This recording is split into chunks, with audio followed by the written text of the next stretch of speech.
Okay. Just get back. All right. Well, thank you, Edward, for inviting me to join the TIP family. So this is going to be my first time teaching a TIP seminar, and I'm thrilled to be doing it and on Black visual culture. I'm not going to, just for the sake of time, I have some images that I want to share with you, so you have a sense of some of the content that you'll encounter in this seminar. But just to highlight some of the key themes that that you've seen from the course description, this is really a course meant to appeal to historians, English teachers, art historians or art teachers who are thinking about Black culture. We'll focus on African-American visual culture, but we'll also, it's comparative, so we'll consider some artworks by Black artists on the African continent elsewhere in the diaspora. So if you will, on the one hand, the course is to develop a critical vocabulary, how to think about the production of imagery surrounding Black people, right? So the ways in which, one of the ways in which, white supremacy traffics itself is by creating an archive, but also creating, even today, present representations in which it idealizes whiteness, idealizes white bodies, often at the expense of Black bodies and Black self-representation. So on the one hand, it's to develop a kind of critical vocabulary by looking at images, but also a set of short readings, theoretical readings. But on the other hand, it's also to look at the work of Black artists across genre who give a counter narrative, right? And enable us to glimpse a sense of self, a Black interior sense of self that far exceeds the limitations of the white gaze. So it's a course on visual culture, but it's also, we'll consider how art is in conversation with other artistic forms like poems, as I'll shortly illustrate. So, this is my first time teaching it, but my impression from talking to Edward is we'll spend half or a little over half of the seminar going over through images and also a set of essays together, and then collectively to adopt some of this material for your courses. Okay, so this is some of the, so it's across time. We're following a kind of loose chronology, but you'll see some of the images that and text that we'll consider. All right. So it turns out, Frederick Douglass was not only one of the preeminent abolitionists and literary figures of his time, but also one of the most photographed person, American of the 19th century. Early image from 1941, this is a daguerreotype, from 1952, from 1963, right? And altogether, Douglass in his life posed for 160 portraits. Not only that, he wrote brilliant essays on this new art of photography. And so in addition to looking at his portraits, we'll consider his 1963 speech called Lecture on Photographs, right? So someone clearly using the slave narrative form to champion, right, the cause of freedom, how he's also trying to think about this new technology to advance Black freedom, right? All right. If you leap with me, So these are what are called castas paintings from the 18th century colonial Mexico. They became wildly popular. It started in the early 1700s and throughout the 18th century.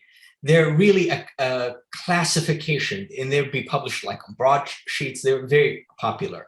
And it's racial, it's a taxonomy of racial mixing, right? So if the first panel, for instance, Español con Indio mestizo, Spaniard and Indian produces a mestizo.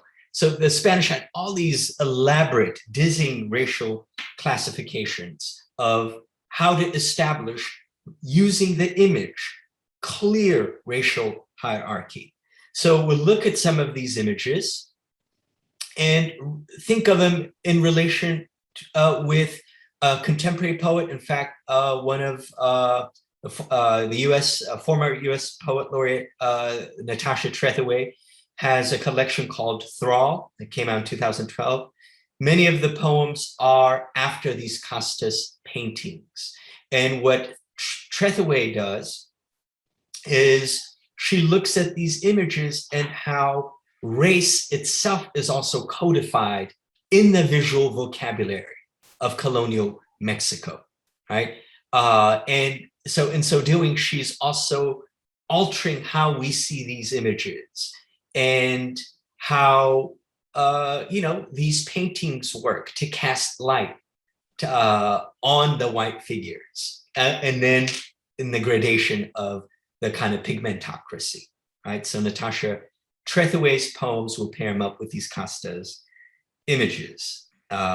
Just for the sake of time, I won't read the poem, but it'll be recorded. I take it, Edward, this presentation, so you all can go back and read this poem. The next is, we'll look at Jacob Lawrence's 60-panel series on the Great Migration. All right, I'll actually forgo that. From 1940 to 1941, it's a kind of epic, it's not loading up here. It's an epic series by one of the foremost painters of the 20th century, who chronicles this epic mass movement of Black people from the South to the North and to the West, and does it using all the brilliant techniques of modernism in art. So we'll look at that and this ambitious work in African-American art, kind of jumping to some of the contemporary period. This is, and also thinking about how race intersects with other markers of identity, like gender, like sexuality. We'll look at the interventions of several contemporary artists. This one is by Renee Cox, called Liberation and Jemima and Uncle B. This is in 1998. We can say she was prescient, since Uncle Ben and Aunt Jemima have been renamed, right? Just so how to think about how artists have been contending with precisely some of the things around monuments, names, icons, right, that we are contending with, right? And the ways in which, using their art, they intervene in the public discourse. Another contemporary artist we'll consider, this is Kehinde Wiley, master painter. And what Wiley often does is he takes these iconic paintings from a kind of grand European painting tradition and appropriates them in these wonderful, brilliant, interesting ways. Right, so here, this is a painting, the original by Jacques-Louis David, called Napoleon Crossing the Alps from 1803, and Kehinde's is called Napoleon Leading the Army over the Alps. So what does it mean to, as an artist, contemporary African-American artist, to graft yourself on this tradition of painting, that in the main has been exclusively white, right? That's one question. The other is, what does it mean to, instead of taking Napoleon, to insert a figure like this one with camouflage, Timberlands, a black man, right? What does it say about questions of masculinity, right? All these questions that contemporary artists conceptually, but also just in terms of formally, demand us to consider. This is a painting series called Faces, and Faces started in 2006 by South African a photographer named Zanele Maholi. Since 2006, Zanele, they have put together over 500 portraits of queer, quite often lesbian women and also trans women, but it's the largest archive of Black African queer people that we have to date. Maholi calls themselves incredibly talented portrait artists, but they identify as a visual activist. So what does it mean? Again, in many ways, Douglas in his own time using this new art of photography to think about Black liberation, contemporary African photographers thinking about the portrait to intervene in terms of championing Black LGBTQIA rights. Another artist we'll consider, again, thinking about the intersection of race and identity. This is Lyle Ashton Harris. He did a series in the early 2000s called Billy and Boxer, right? And through this set of images that he was doing, how to think about the kind of different spectrums of gender embodiment, Black masculinity, so on and so forth, right? So I'll just sum up to say this. Trying to stop sharing my screen. Here we go. So it's a set of images, but in conversation with poems and also theoretical essay excerpts, theoretical essays by Du Bois, by Frantz Fanon, and by Toni Morrison that enable us to think about visual culture in a critical way. Thank you.